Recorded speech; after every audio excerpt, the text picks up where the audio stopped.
Hello friends, நம்ம வாரம் நிறைய ஸ்டோரிஸ்லாம் கேட்டிருக்கோம் தானே. இந்த வாரம் நம்ம மிஷனரிஸ் பற்றி கேட்கலாமா? மிஷனரிஸ்னால் யாருன்னு உங்களுக்கு தெரியும் தானே. வேறு நாட்டிலேருந்து நம்ம கிட்ட வந்து ஏசப்பாவோட அன்பை சொல்ல வந்தவங்க தான் மிஷனரிஸ். அவங்க நம்மளுக்காக நிறைய தியாகம்லாம் பண்ணியிருக்காங்க.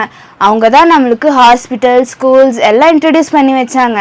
இப்போ நம்ம ஒரு மிஷனரி பற்றி பார்க்கலாமா? ராப் என்ற ஒரு மிஷனரி ஈரோடில் 20ஆம் நூற்றாண்டில் ஏசப்பாவோட அன்பை பற்றி சொல்லிட்டு இருந்தாங்க. அப்போ அந்த இடத்துல நிறைய நோயெல்லாம் பரவ ஆரம்பிச்சிச்சு. நோய்னா நம்மளுக்கு என்ன ஞாபகம் வரும்? கொரோனா தானே ஞாபகம் வரும். கொரோனா வந்தப்ப நம்ம யாரும் வெளியிலே போக முடியாம, ஸ்கூலுக்கு போக முடியாம நம்ம ரொம்ப கஷ்டப்பட்டோம் தானே. ஏசப்பா கிட்ட நம்ம நிறைய ப்ரேயர் பண்ணியிருப்போம் தானே. அதே மாதிரி தான் அந்த காலத்துல மலேரியா, கொலரா அது மாதிரி நிறைய வியாதிகள் பரவ ஆரம்பிச்சிச்சு. நிறைய பேர் இறந்தும் போனாங்க. அதனால ராப் மிஷனரி வேலூர்ல இந்த டாக்டர் மைக்கேன்சிய ஈரோடுக்கு வர சொல்லி கூப்பிட்டாங்க.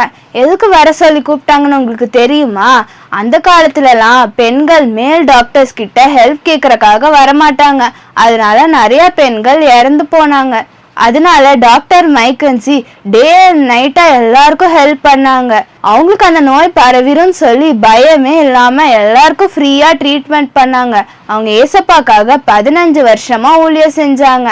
ப்ராப் ஹாஸ்பிட்டல் கெட்டுருக்கு அவங்க துணையா நின்னாங்க. என்ன குட்டீஸ், எப்படி டாக்டர் மைக்கன்சி எல்லாருக்கும் உதவி செஞ்சாங்களோ அதே மாதிரி நம்மளும் நம்ம ஃப்ரெண்ட்ஸ்க்கு உதவி தேவைப்படுறவங்களுக்குலாம் உதவி செஞ்சோன்னா ஏசப்பா நம்ம மேலே ரொம்ப பிரியமாக இருப்பாங்க.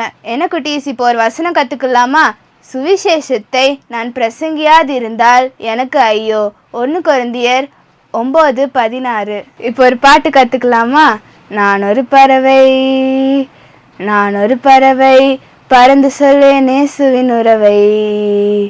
இயேசு எனக்கு செய்த நன்மை எங்கும் சொல்வேன் இது உண்மை. நான் ஒரு பறவை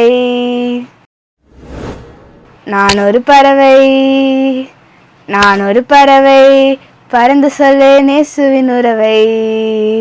இயேசு எனக்கு செய்த நன்மை எங்கும் சொல்வேன் இது உண்மை. நான் ஒரு பறவை.